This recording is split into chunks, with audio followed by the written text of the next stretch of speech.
రాముడి పేరు నక్షత్రం ప్రకారం పెట్టిందా? లేదు లేదు. అప్పుడు ఉన్నాయి, ఇప్పుడు లేవుగా. ఇది కృష్ణుడి పేరు నక్షత్రం ప్రకారం ఉందా? దీంట్లో ఏంటంటే శాస్త్రం అనేది జనాల దగ్గరికి తీసుకువెళ్ళటం కోసం.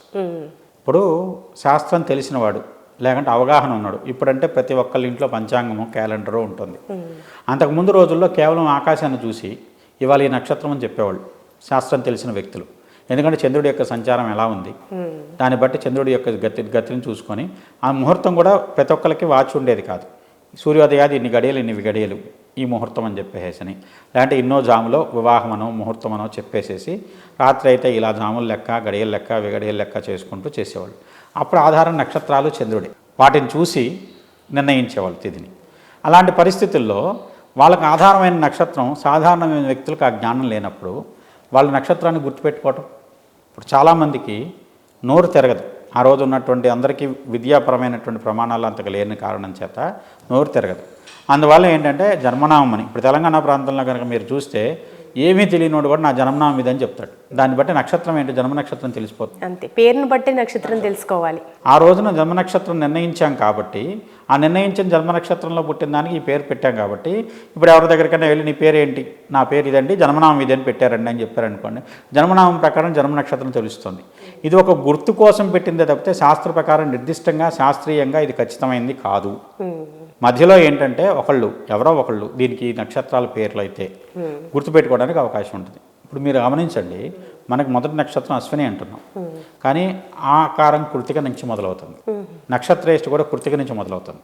ఇప్పుడు ఏమైంది, అశ్విని నక్షత్రం మొదటి నక్షత్రంగా లెక్కేస్తున్నాం. మేషంలో మొదటి డిగ్రీ అశ్విని నక్షత్రం మొదటి. కానీ మీరు వేదకాలంలో కనుక గమనించినట్టయితే అప్పుడు కృతికా నక్షత్రమే మొదటి నక్షత్రం. ఎందుకంటే మనకు నవగ్రహాల్లో కూడా సూర్యుడి నుంచే తీసుకుంటాం. మహర్దశలు కూడా మనం సూర్యుడి నుంచే తీసుకుని మొదలు పెడతాము.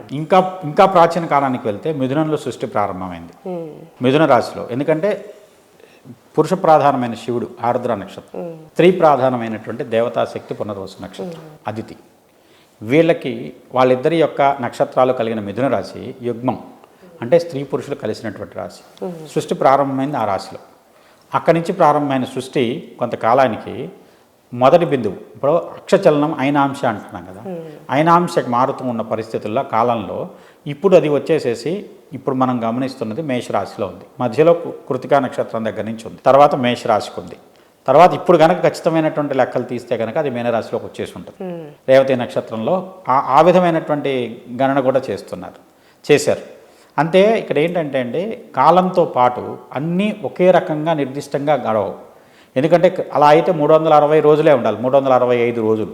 దీంతో పాటు సూర్యుడు కూడా వేగానే నక్షత్రం వైపు ప్రయాణంలో ఉన్నాడు. దానివల్ల ఏంటంటే పాలపుంత మారేటప్పుడు ఒక్కొక్క సందర్భంలో పాలపుంత అంటే ఒక స్ట్రిక్ట్గా వచ్చేసి ఒక 100 మీటర్లు ఉన్నటువంటి లైన్ కాదు, కొన్ని వందల కిలోమీటర్లు ఉన్నటువంటి లైన్. ఆ దాంట్లో ఈ చివరి నుంచి ఆ చివరికి, ఆ చివరి నుంచి ఈ చివరికి పాలపంతులో మారుతున్నప్పుడు ఆ మారేటువంటి ప్రయాణంలో ఒక్కొక్కసారి కాలం వచ్చేసేసి అటు ఇటుగా జరుగుతూ ఉంటుంది. అందువల్ల ఆ కాలంలో వచ్చేటువంటి మార్పులను నిర్దిష్టంగా గుణించడం కోసం ఏర్పడినవే నక్షత్రాలు. ఆ నక్షత్రాల ప్రకారం వాటి శక్తి ఇంతవరకు ఉంటుంది, దీని పరిధి. ఆ పరిధిలో ఆ గ్రహం సంచరించినంత వరకు ఆ నక్షత్రం యొక్క ఆధీనంలో ఉంది. అది చంద్రుడిని మనం నిర్దిష్టంగా చూస్తున్నాం. మిగతా గ్రహాలు కూడా నక్షత్రంలో ఆధీనంలో ఉంటాయి. ఎందుకంటే మొట్టమొదటిది భూమండలం, దానిపైనది నక్షత్ర మండలం, దాని గ్రహమండలం, దానిపైన నక్షత్ర మండలం, దానిపైన దేవతా మండలం, దానిపైన వచ్చేసేసి మనకు విష్ణులోకం, బ్రహ్మలోకం, దానిపైన విష్ణులోకం, దానిపైన వచ్చేసేసి శివం, కైలాసం. ఇలా ఏంటంటే ఒక రకమైనటువంటి ఆవృత్తులుగా ఏర్పడినది. ఎందుకంటే అతల వితల సుతల రసాతల మహాతల పాతాల సప్తలోకానామధం. ఇలా ఏంటంటే మనకి ఊర్ధ్వభాగంలో ఉండే భూర్భవస్వస్వలోకానామధో ఊర్ధ్వభాగే, అధోభాగంలో 7, ఊర్ధ్వభాగంలో 7, ఇలా మొత్తం 14 లోకాలు అంటున్నారు. ఇవి ఎలా ఉన్నాయి, మధ్యలో భూమి ఉండి 7 లోకాల పైన ఉన్నాయి, 7 లోకాల కింద ఉన్నాయి. దీనివల్ల ఏంటంటే ఒక్కొక్క మండలం ఒక్కొక్క రకమైనటువంటి శక్తికి ఆధారంగా ఉంటుంది. కాబట్టి దీనికంటే బలీయమైన శక్తి దేవతాశక్తి నక్షత్రానికంటే. నక్షత్రం కంటే బలహీనమైన శక్తి గ్రహశక్తి. దానికంటే బలహీనమైన శక్తి భూమండలంలో ఉండేటువంటి ఆకర్షణ, గురుత్వాకర్షణ శక్తి వల్ల మనం అనుకునే గ్రావిటేషన్ ఫోర్స్. ఇవేంటంటే వీటికంటే బలీయమైన శక్తికి కాస్మిక్ ఎనర్జీ, అది గ్రహాలు. దానికంటే బలీయమైన శక్తి కాంతి రూపంలో వచ్చే నక్షత్ర శక్తి. దానికంటే బలీయమైన శక్తి కాంతి కంటే తీవ్రమైనటువంటి ప్రభావాన్ని ఇచ్చేటువంటిది, అది దేవతా సంబంధమైన శక్తి, యోగిని అంటాం. ఆ యోగిని కూడా దాంట్లోనే సూచిస్తాం. ప్రతి ఒక్క జాతకంలోనూ గ్రహాలు ఫలితాలు ఇవ్వలేకపోతున్నాయంటే యోగిని శక్తి ఎలా ఉందో చూడమంటాం, యోగిని దశలు చూడమంటాం. అలాంటప్పుడు యోగిని దశల ప్రకారం ఫలితాలు కొన్ని నిర్ణయించబడతాయి. వాటిని ఆధారం చేసుకొని కొన్ని ఫలితాలు చెప్తాం. అంటే ఒక్క ఎనర్జీ అదే అల్టిమేట్ కాదు, దానికంటే బలీయమైన శక్తి ఉంది. మనం ఏంటంటే అన్నిటికంటే బలీయమైన శక్తి దైవశక్తిగా భావించి ఆ దైవం వీటన్నిటినీ కూడా నిర్దేశిస్తుంది, నియంత్రిస్తుంది అనేటువంటి భావనతో వాటికి సంబంధించినటువంటి పూజలు పరిహారాల్లో దైవశక్తిని ఎక్కువగా వాడు. అలాగే గురుగారు, ముహూర్తం పెట్టాలంటే ఏ శుభకార్యం జరగాలన్నా కూడా నక్షత్రాన్ని చూస్తారు. ఇక్కడ కూడా నక్షత్రానికి అంత ప్రాధాన్యత ఇచ్చారు. అంటే ఒక్కొక్క నక్షత్రానికి ఒక్కొక్క టెండెన్సీ ఉంటుంది కదా, దాన్ని బట్టి నిర్ణయిస్తారా, ఎట్లా నిర్ణయిస్తారు? ఇప్పుడు పుష్యమి నక్షత్రం ఉందండి. పుష్యమి నక్షత్రం అన్ని శుభకార్యాలు చేయొచ్చు, పెళ్లి చేయకూడదంట. ఏమిటంటే పుష్యమి నక్షత్రాల్లో అన్నికంటే బలీయమైన నక్షత్రం అంటాం, కానీ పెళ్లికి అది పనికిరాని నక్షత్రం. ఎందుకు అయింది అంటే పుష్యమి నక్షత్రం చంద్ర సంబంధమైంది నక్షత్రం, చంద్రుడు రాశిలో వస్తుంది. చంద్రుడు స్వతహాగా ఏంటంటే స్థిరంగా ఉన్నటువంటి గ్రహం. అందువల్ల ఏంటంటే అక్కడ పుష్యమి నక్షత్రంలో ఉండేటువంటి శక్తి ఏంటంటే ఆ వివాహ బంధం ఒక్కసారి కనుక వివాహం కనుక అయితే అది సుస్థిరంగా ఉండాలి. అలానే మీరు వివాహానికి ముఖ్యంగా చెప్తే స్వాతి నక్షత్రం ప్రామాణికంగా చెప్తారు. స్వాతి నక్షత్రంలో అమావాస్య నాడైనా పెళ్లి చేయమంటాడు. ఎందుకంటే అమావాస్య నాడైనా స్వాతి నక్షత్రం వచ్చినాడు వివాహం చేస్తే అమ్మాయి పుట్టింటికి కూడా వస్తాను అందట, అంత అన్యోన్యంగా ఉంటారు భార్యాభర్తలు. అందుకనే వచ్చేసేసి ఆ నక్షత్రంలో వివాహం చేయమంటారు. అంటే ఇక్కడ నక్షత్రం ఏంటంటే నిర్దిష్టమైనటువంటి ఫలితాన్ని ఖచ్చితంగా అందించగలదు అనేటువంటి నమ్మకం. గ్రహాలకి కొంత పరిధి ఉంది, దానికంటే విస్తృతమైన పరిధిలో నక్షత్రాలు ఉంటాయి.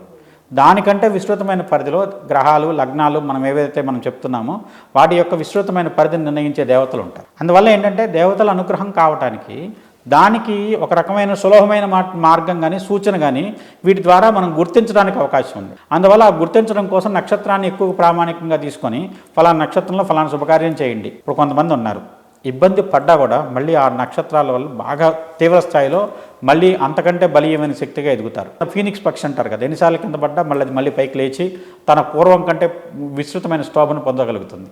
అలాంటి శక్తి ఉన్నటువంటి నక్షత్రాల్లో రేవతి నక్షత్రం ఉంటుంది. రేవతి నక్షత్రం శాపవశాత్తు ఒకసారి భూమండలంలో ఒక స్త్రీగా జన్మించింది.